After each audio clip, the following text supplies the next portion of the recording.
Olá, bem-vindos a essa edição do Café com Impacto. Hoje recebemos, com alegria e honrarias, Juliana Alves, secretária dos Povos Indígenas do Estado do Ceará. Secretária, muito bem-vinda. Obrigada. Muito obrigada. Recebemos a senhora em festa. Obrigada, muito obrigada, Gabi. Juliana, queria começar te conhecendo um pouquinho mais, trazendo para as pessoas a tua história. Me conta um pouquinho, você nasceu no Ceará, ali no povo Genipapo Canindé, aqui no Eusébio. Aquiraz. Aquiraz ali já, né? Sim. E aí? Eu sou a 13ª filha.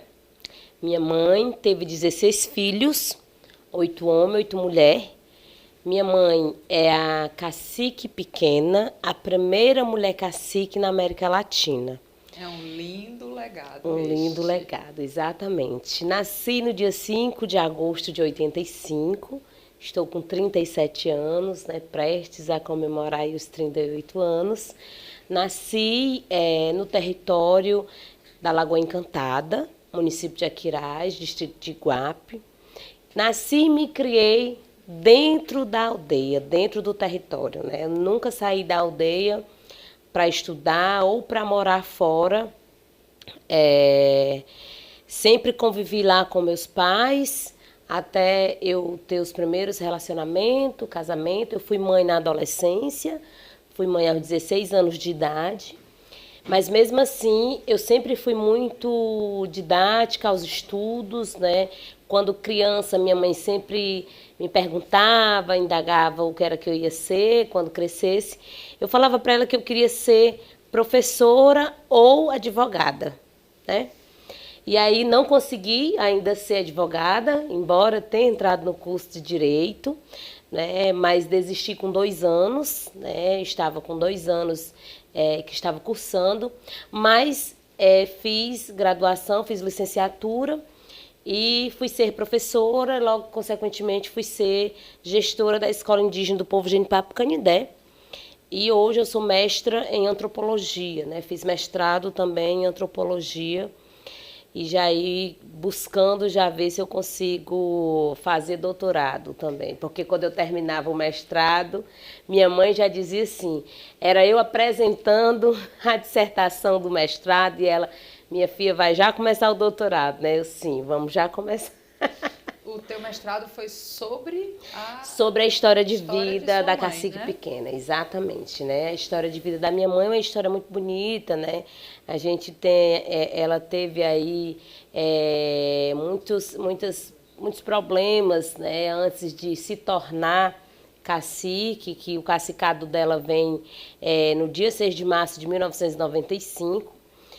E até então era como ela sempre fala pra gente, eu era apenas uma mulher dona de casa, paredeira, agricultora, marisqueira, mas a mãe sempre teve uma fortaleza muito grande, sempre se colocou num espaço de destaque, né? Aquela mulher que ela disse que eu não sou, nunca fui uma mulher, Juliana, de ouvir e voltar para casa com aquilo. Eu sempre fui de resolver os meus problemas aonde eu estava, né? Então, assim, isso ela me ensinou, né? Eu sempre falo, não tem como falar de quem eu sou, de quem é a Juliana, sem não falar da minha mãe, da minha mestra, né? Minha professora. Que é a primeira liderança indígena mulher do território brasileiro. Do território brasileiro. Até então, até 95, não se tinha a presença de cacicas mulheres, né? Cacique pequena é quem vem rompendo essa barreira do machismo, fazendo com que ela tenha esse destaque a nível nacional.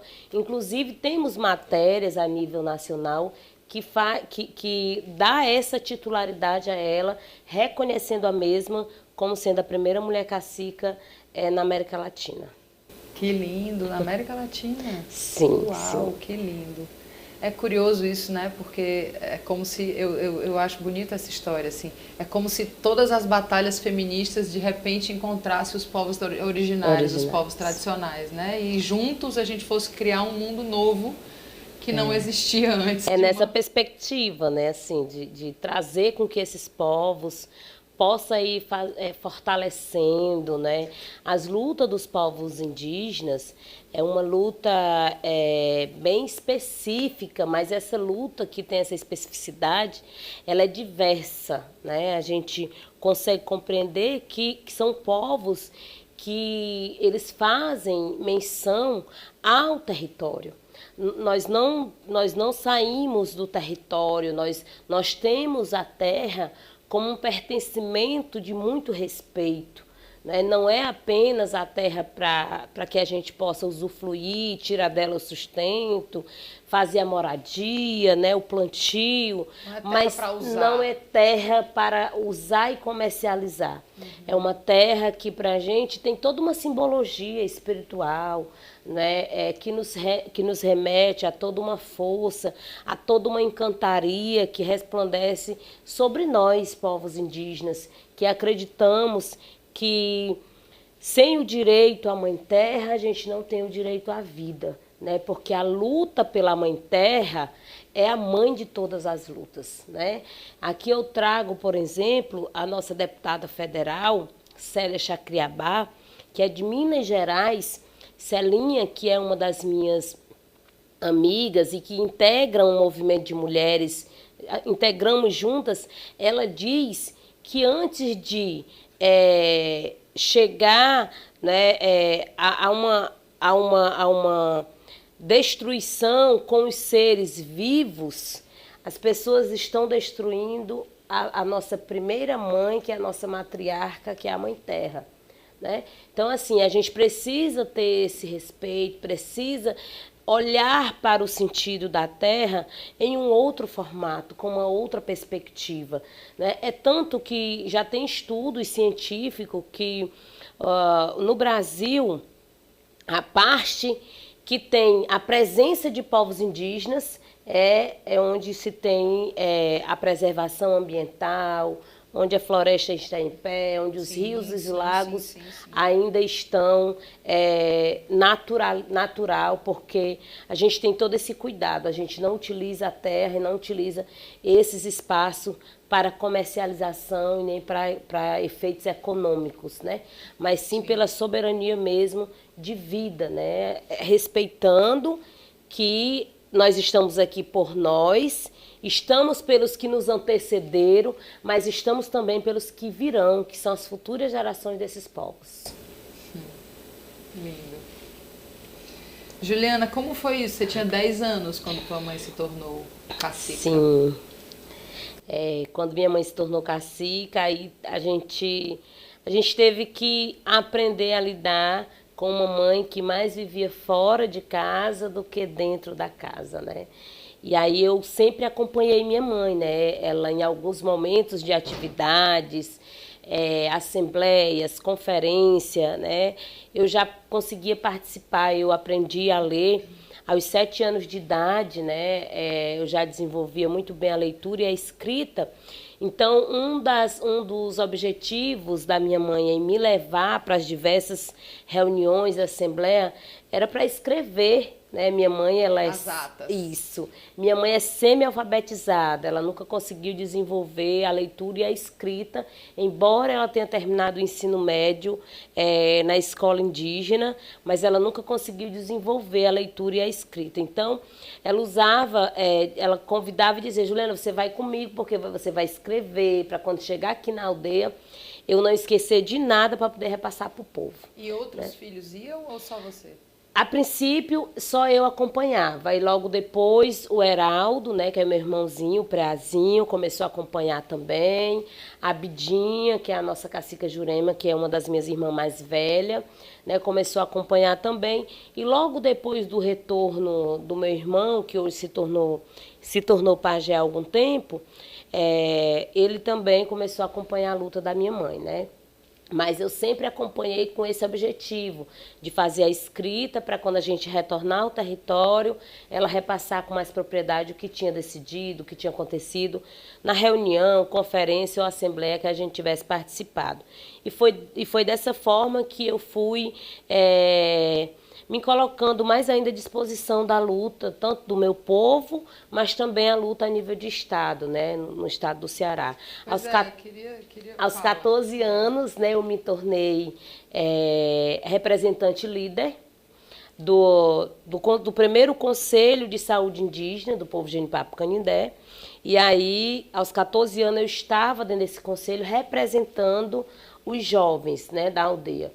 Consequentemente, dessa representação, em seguida, eu me tornei representante de liderança jovem e depois, aos 17, 18 anos, eu já me tornava já a presidenta do conselho. Aí você foi candidata a deputada estadual nessa eleição agora, não é isso?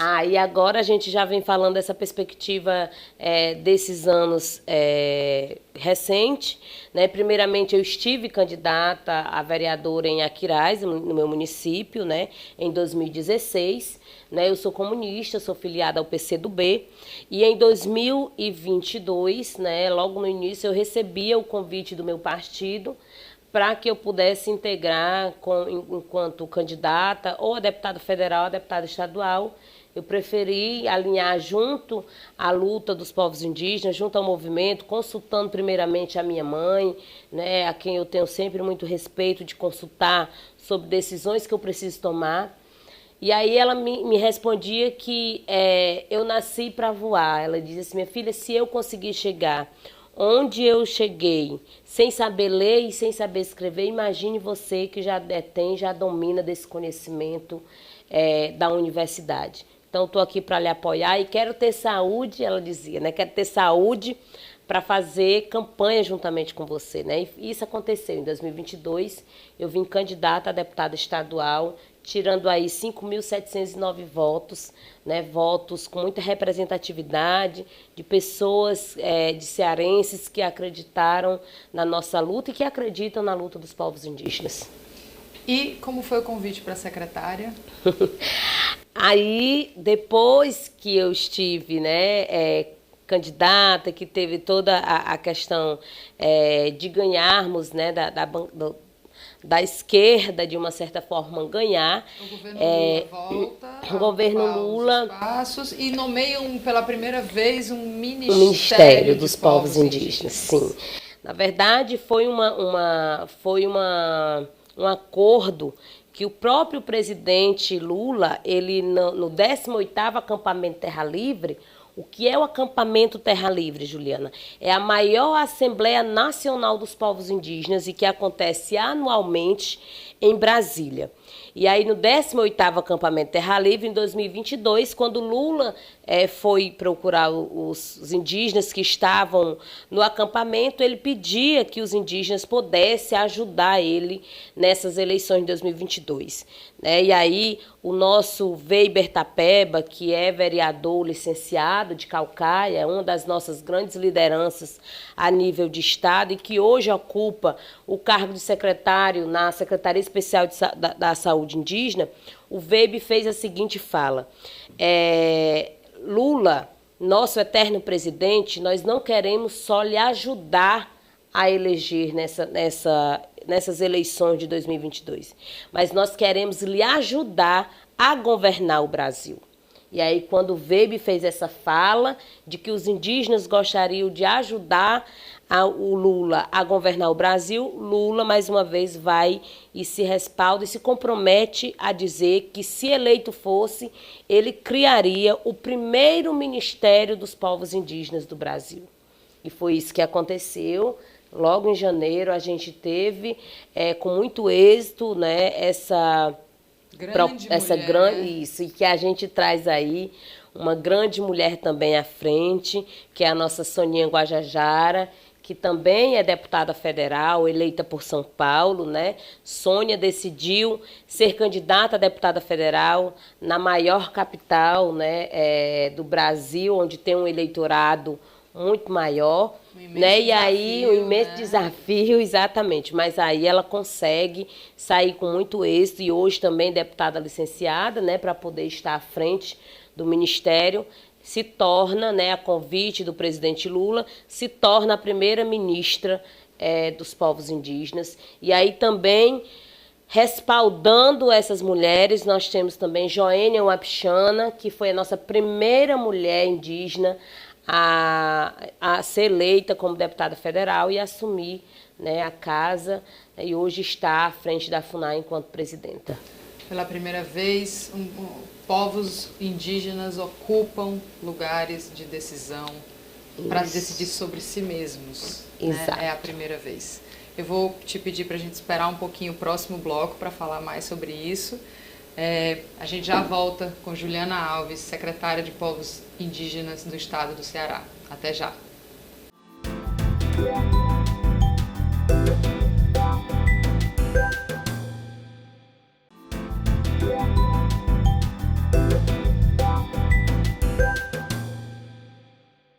Estamos de volta. Recebemos hoje Juliana Alves, secretária dos Povos Indígenas do Ceará. Secretária, queria conversar um pouquinho com a senhora sobre o tema desse programa, que são os negócios que promovem benefícios sociais e ambientais para o mundo. Nessa temática, a gente conversa muito sobre uma siglazinha chamada ESG, que é a partir dos ODS, né? Explico porque às vezes o pessoal que está em casa nem todo mundo sabe essa história, né? A partir dos ODS que a ONU ancora para tentar apoiar, salvar a humanidade na Agenda 2030, a gente precisa cuidar de 17 grandes objetivos para chegar até lá. De repente a gente começa a entender que algumas empresas têm PIB maiores do que países. Então não importava mais conversar só com os países, era fundamental também trazer as empresas para essa conversa. E aí nascem alguns princípios de boas práticas de Environmental, Social and Governance, e por isso a sigla ESG, para tentar que as empresas tenham boas práticas nessas áreas e possam acelerar a Agenda 2030. Um dos principais desafios é a governança, porque as práticas sociais e ambientais, bem ou mal, a gente já mapeou o que é bom e o que é ruim, pelo menos. Mas governança é um nó, porque no sistema capitalista, que tem a senhora sabe disso melhor do que eu, porque está aí vinculada às ideologias comunistas, no sistema capitalista, a propriedade está centralizada, e quando a propriedade está centralizada, a decisão também está centralizada. O que eu queria trazer para a gente conversar aqui é esse momento que parece uma oportunidade, uma janela de oportunidade, em que a governança das lutas dos povos indígenas, finalmente, a tomada de decisão parece ter ido para a mão deles próprios, né? De vocês próprios. Assim, de repente, no quesito governança, parece que vocês estão à frente das decisões sobre si mesmos. É uma janela de oportunidade, secretária? Sim. E como né? A gente tem lidado nesse aspecto com essas possibilidades, no que diz respeito à governança, porque é algo muito natural dentro de um povo, dentro de uma aldeia, né? Se existe uma escuta participativa, né? Todos os membros daquele território, todos os indígenas daquele território, por mais que eles tenham sobre si uma liderança, mas eles também têm o poder da fala, o poder da escuta, eles também conseguem fazer as suas opiniões, trazer as suas opiniões para aquele momento. E assim, tudo é muito na base da organização. Comunitária e coletiva, né? Comunitária e coletiva, né? Os povos indígenas, eles têm as organizações de base, né? Eles se remetem às organizações sociais, né? Conselhos, associações, né? E aí eles têm essa representatividade, mas mesmo eles tendo essa governança de ter essa representação social dentro de conselhos ou associações, eles têm a comunidade. Então, uma vez por mês, toda a aldeia faz esse bate de que tenha reuniões comunitárias, e aí envolve todo o povo, toda a comunidade, além de ter os espaços de assembleia local, né? As assembleias são justamente para que se tenha avaliações de como é que se está dando os processos das lideranças, né? De como é que está sendo dado a organização do próprio povo, se remete a um regimento interno de organização, para que esses povos eles possam, de uma certa forma, minimamente buscar ter dentro do território esse respeito entre si, porque é necessário ter. Né? Por exemplo, nós dialogamos muito que não é interessante para a gente desrespeitar, por exemplo, o sono dos mais velhos com som alto, e aí a gente traz para a reunião, para dialogar. A gente, por exemplo, no meu território, que é o território indígena Genipapo Canindé, que fica às margens da Lagoa Encantada, no município de Aquiraz, nós dialogamos que para a gente não é interessante a venda da bebida alcoólica dentro do território, por entendermos que a bebida alcoólica é um uso, de uma certa forma, que muitas vezes, usando o seu controle, ele vai gerar ali uma doença, né? Então, a gente não quer os nossos indígenas amarrados sobre esse conceito da droga do álcool, de qualquer outra droga ilícita, né? Então, assim, a gente vai fazendo esses acordos dentro do próprio povo, sobre as lideranças das cacicas, dos caciques, dos pajés, e dando esse respaldo de uma forma muito organizada, né? E a senhora acha que é por isso, né, por causa dessa base comunitária de tomada de decisão, que vocês chegam no poder? Exatamente, porque a gente costuma dizer que sem base nós não temos alicerce. Né? Nós costumamos dizer, inclusive aqui eu remeto à frase de uma liderança que é muito importante para nós no movimento indígena no Ceará, que é o Dourado Tapeba. E ontem, quando eu voltava de uma agenda externa da secretaria, eu ouvia um áudio do Dourado, ele dizendo que a cada dia se faz necessário a gente ouvir a base, ouvir a comunidade, para que as tomadas de decisões elas sejam tomadas assertivas. Mesmo nós que estamos à frente desses espaços de secretaria de governo, nós nos remetemos, nós temos toda a humildade, todo o entendimento de nos remeter às nossas lideranças de base, porque são decisões que não cabem apenas a nós, enquanto representantes de secretaria, mas que vai enfatizar diretamente com a vida desses indivíduos. Secretária, é uma aula de novas economias a que a senhora está nos dando, que muitas vezes a gente dá dentro das organizações, né? Que as tomadas de decisão precisam ser mais resilientes. O que significa isso? Elas precisam ter mais resistência. Como é que você faz uma tomada de decisão resistente? Você escuta mais gente. Isso. Né? E muitas vezes, o que talvez para um grande líder dentro de uma empresa, o que para ele ou para ela se destaca enquanto prioridade ou urgência, muitas vezes não é para o seu público-alvo. Então, por isso da necessidade da escuta, por isso que se faz necessário esse diálogo, essa escuta, mas uma escuta respeitosa também. Né, podendo ali lançar sobre as mesas de negociação de que ambas partes, em alguns momentos, vai precisar ser ouvido, vai precisar um ceder de um lado, outro ceder do outro, para que tenha andamento no que está se reportando, no que está se propagando a ser feito. Uhum. Sem isso, sem essa consulta, fica difícil mesmo, porque acaba que uma pessoa, enquanto chefia, demandando, ordenando e decidindo, enquanto os outros que estão aqui embaixo ficam na mesmice, apenas acatando e recebendo o que uma única pessoa está decidindo.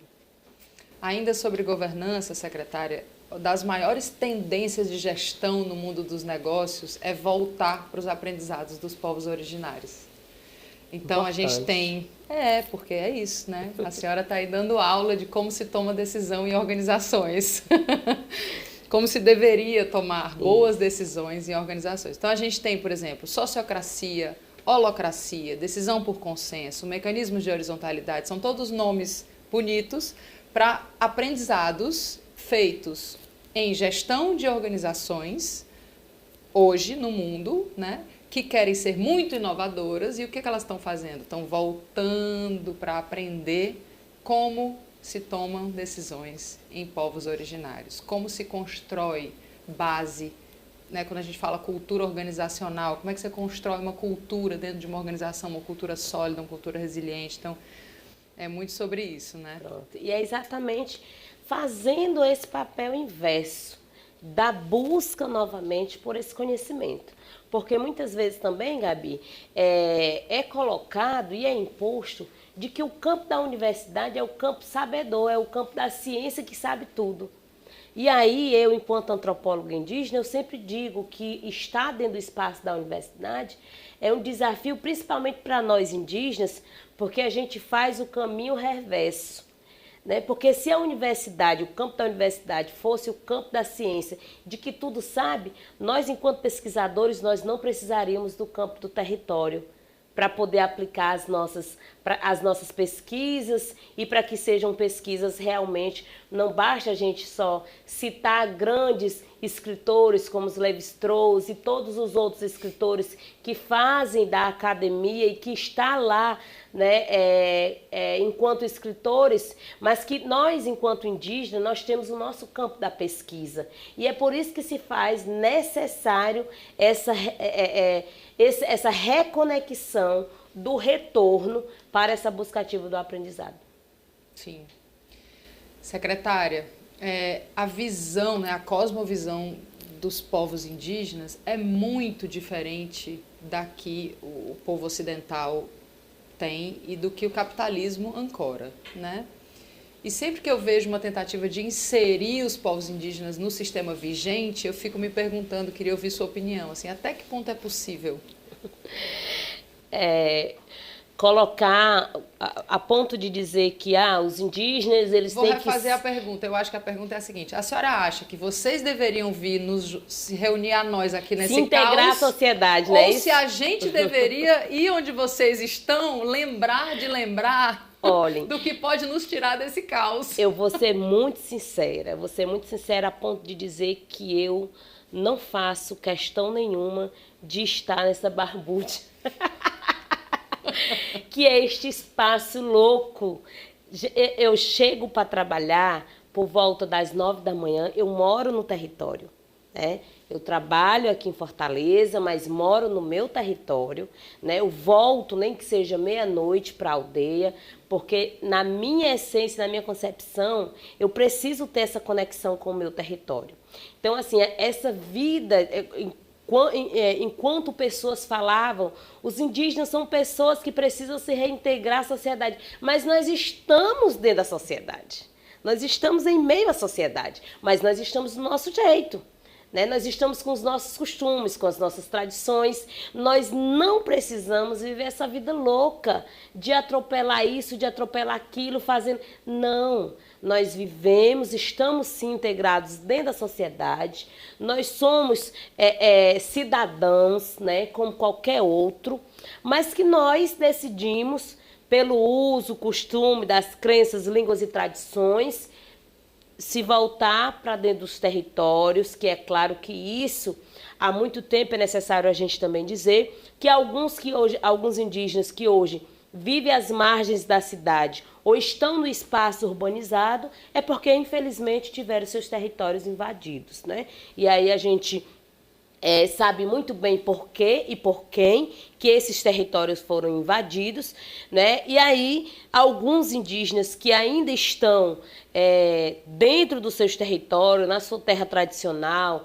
é importante a gente respeitar esse espaço. Né? Nós não fazemos, muito pelo contrário, eu faço um convite à sociedade de que se faz necessário que se tenha essa vivência dentro dos territórios indígenas, né? Que a gente possa tirar o nosso sapato, o nosso salto alto, né? Que a gente possa tirar a gravata, o paletó e chegar num território, mas chegar de forma despida, para aprender, para buscar o que esses povos, né, o que os nossos parentes estão lá, estão fazendo, muitamente, sabiamente,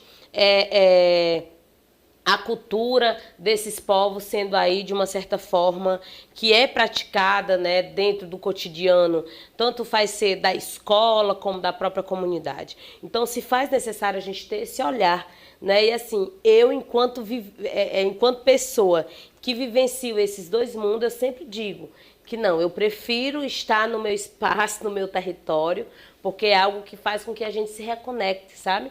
Mesmo nas minhas agendas, na minha vida, que tem sido hoje, que tem se tornado, né, enquanto secretária de Estado, de uma hora tá aqui, outra hora tá acolá, eu sempre busco retornar, porque para mim aquele espaço ali é um espaço sagrado e é o que faz eu ter energia para que eu possa ir desmistificando ou fazendo com que a agenda do próximo dia eu possa ter garra e força para dar continuidade. E eu recomendo, é uma experiência muito rica estar lá com vocês, tomar banho naquela lagoa, subir o Morro do Urubu. Subir o Morro do Urubu, ver o pôr do sol lá de cima. Isso.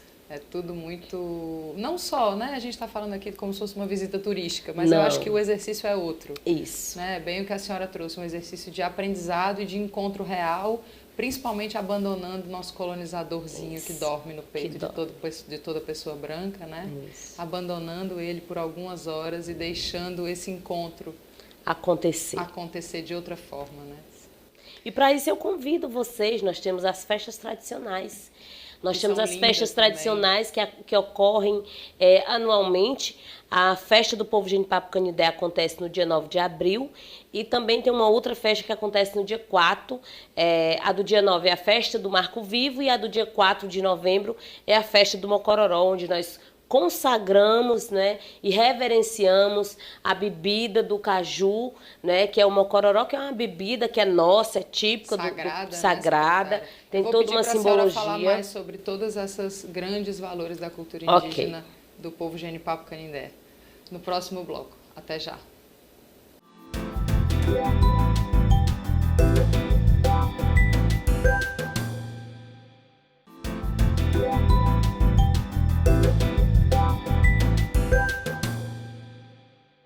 Estamos de volta para o terceiro bloco do Café com Impacto. Recebemos hoje, com honrarias, Juliana Alves, secretária dos Povos Indígenas do Ceará. Secretária, tenho uma pergunta muito difícil para fazer para a senhora. Fique à vontade, Gabi. É a pergunta que eu faço para todos os meus amigos íntimos, mas hoje eu vou fazer para a senhora. A gente fala muito de novas economias e às vezes eu fico em dúvida se a gente não é um bando de ingênuo que acha que a gente vai conseguir transicionar alguma coisa. Ou, às vezes, eu escuto alguns amigos, por exemplo, mais da economia solidária, com frentes mais radicais, que me dizem que não tem jeito sem quebra. Tem quem acredite em transição, por exemplo, a economia circular acredita em transição, o movimento B, das empresas B certificadas acreditam em transição. Tem alguns movimentos trabalhando por transição e tem alguns movimentos trabalhando por quebra e começa com outras bases, porque as bases não tem muito jeito do sistema econômico vigente. A minha pergunta é, a senhora acha que quebra ou que transiciona?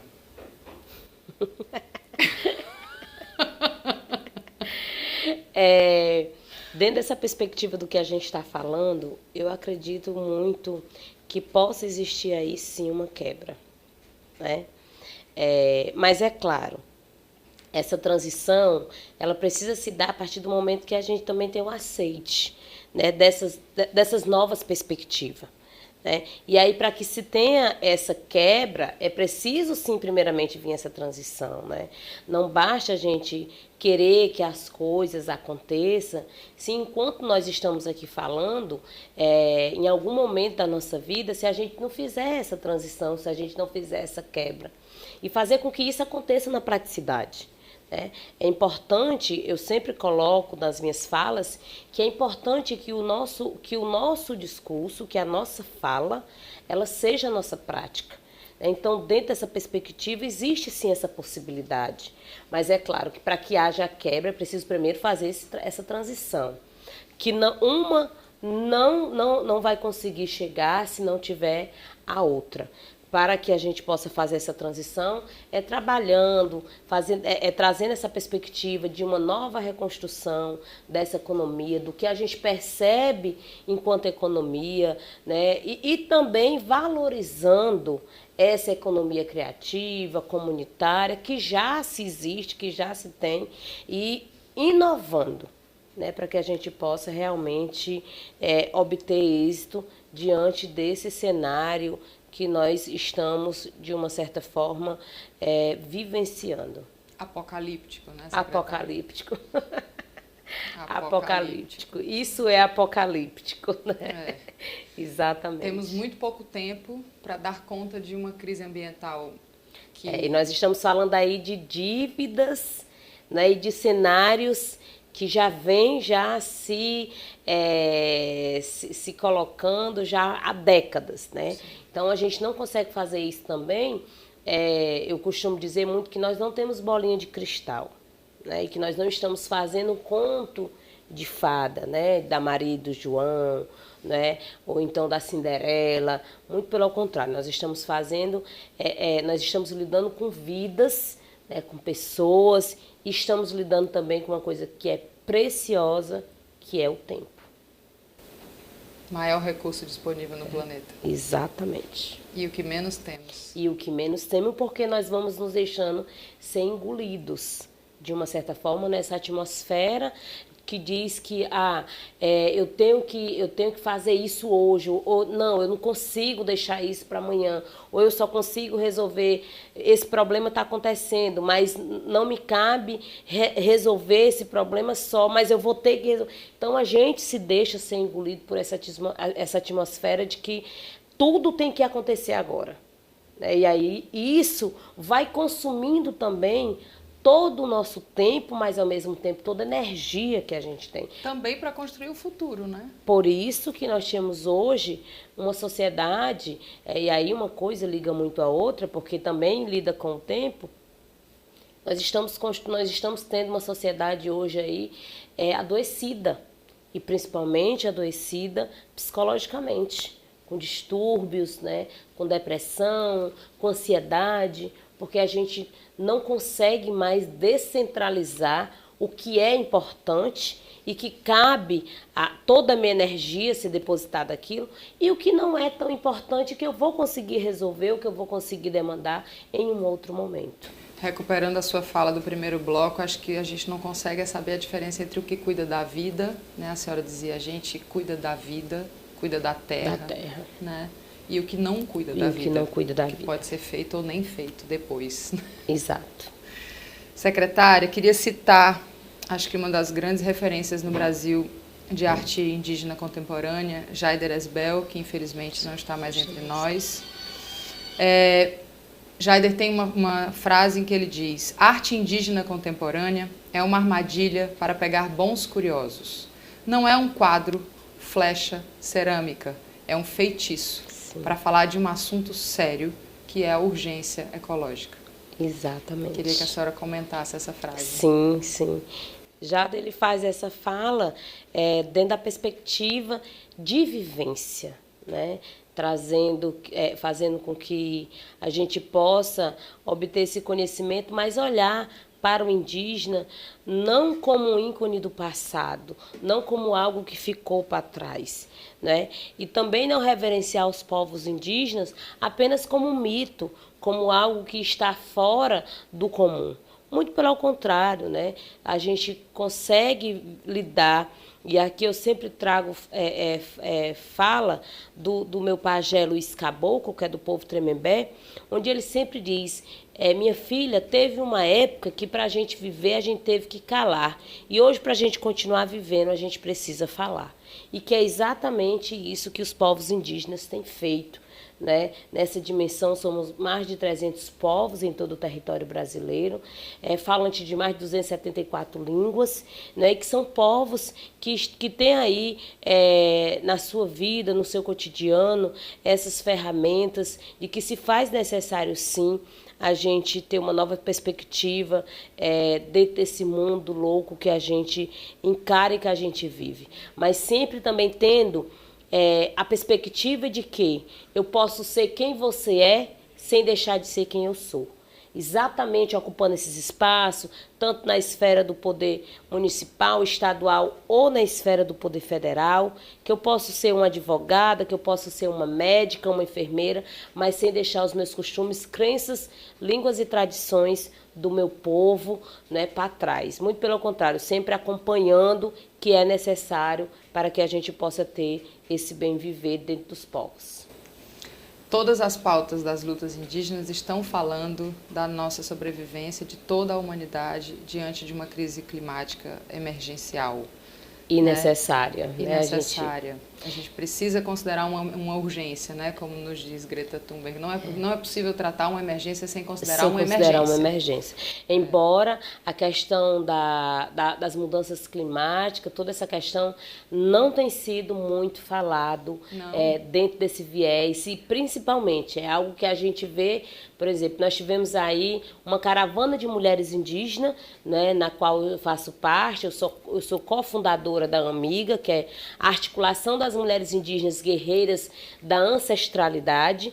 E aí nós temos, a gente faz um diálogo de que é necessário falar, mas principalmente intencionar para que seja uma pauta de responsabilidade, tanto a nível na esfera estadual e federal, com relação à questão das mudanças climáticas. E essas mulheres foram participar da COP, né, da COP27, que aconteceu agora ano passado, né, novembro do ano passado, e isso está muito fora do país.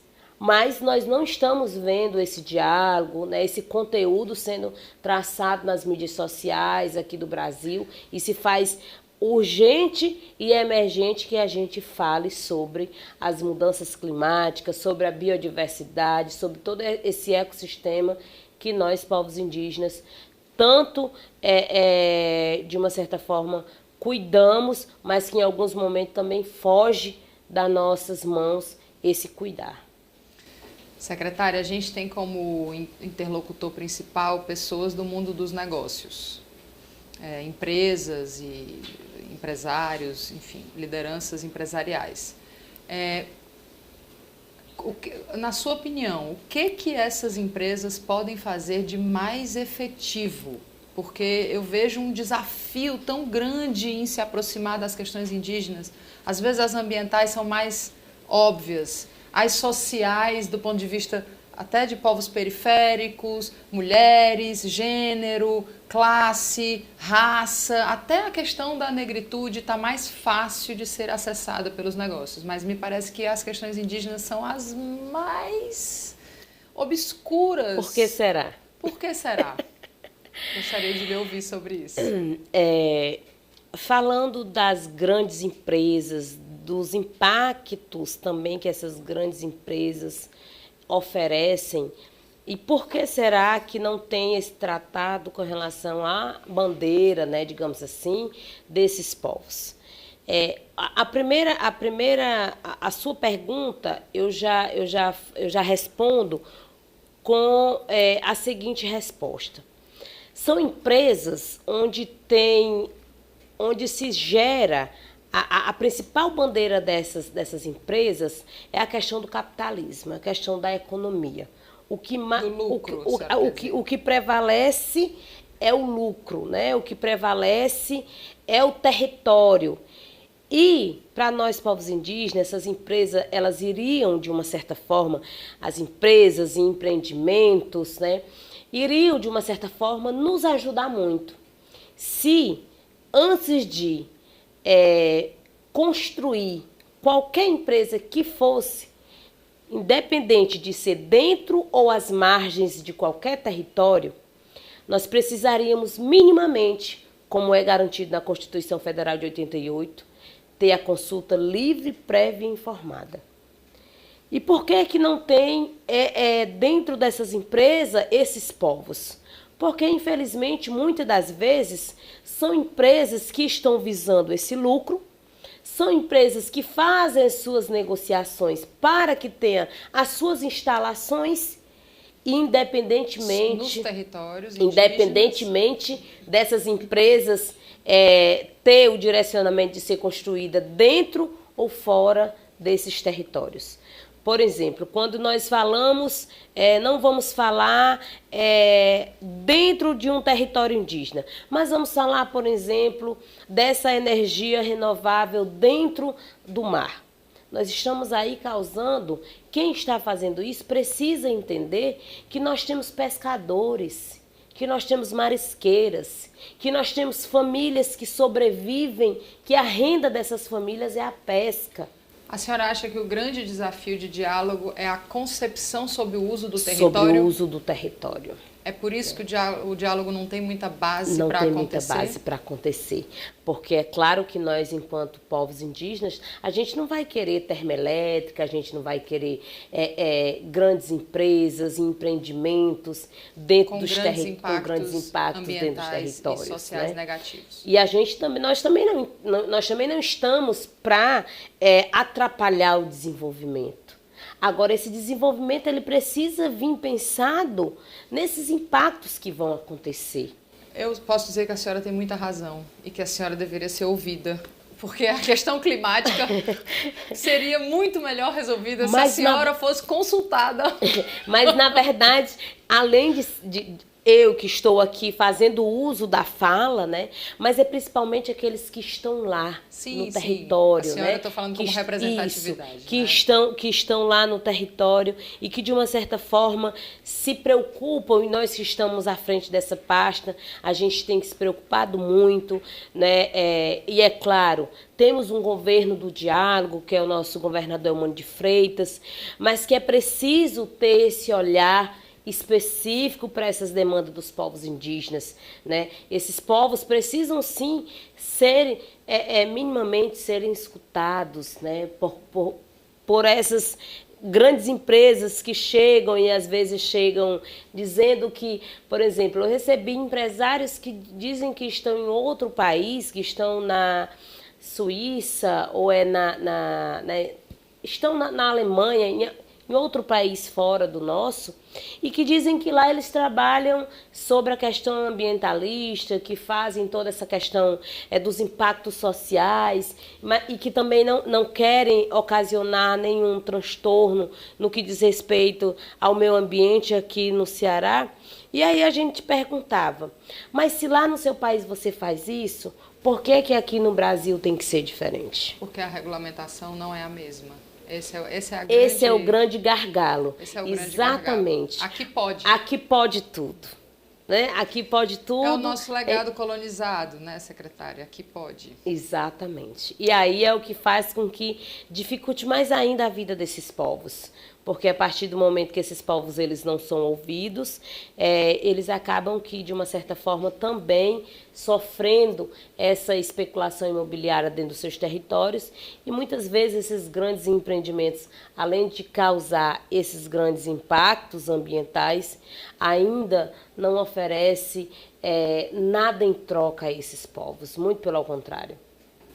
Secretária, em uma palavra, qual é o seu legado como secretária? Está cedo, mas qual é o seu objetivo de legado como secretária de Povos Indígenas, a primeira do estado do Ceará? Bom, o meu legado enquanto a primeira secretária da Secretaria dos Povos Indígenas no estado do Ceará é fazer com que a sociedade compreenda o espaço dos povos indígenas, delegando a esses povos, primeiramente, respeito, né? Fazendo com que a nossa sociedade ela entenda que nós estamos aqui para contribuir, para colaborar, para somar, mas, acima de tudo, estamos também para obedecer os nossos ritos da encantaria e da espiritualidade, que é o que nos rege, que é o que nos faz viver essa vida dentro dos nossos territórios. Então,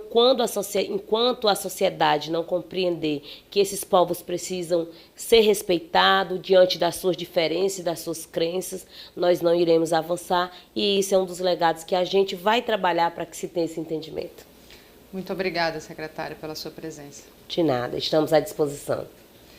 Este foi o Café com Impacto com a secretária de Povos Indígenas, Juliana Alves. Se as pautas dos povos indígenas são estas também são as pautas de uma nova economia que preze pela sobrevivência dos humanos na Terra.